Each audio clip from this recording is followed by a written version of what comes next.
ఖర్జూరాల కన్నా కమ్మా గుంటయంట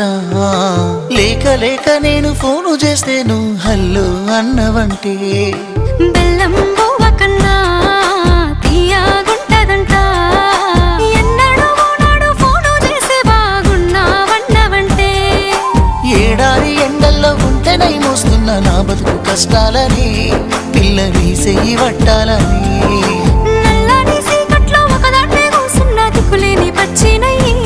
బావా నువ్వెప్పుడొస్తావని ఏళ్ళైపోతుండే పిల్ల ఎన్నెలొచ్చింది మన బతుకులా ఏలైపోతుండే పిల్ల ఏలు వట్టంగా వస్తున్నాయా ఇన్నాళ్ళ ఎడబాటు ఎడవాసిపోతుందిలే ఈ సీనయ్య గుంటున్నదే సినదారా నీ కోసము ఈ దూరాన్ని చెరుపుతూ తీరాల తెగిరింది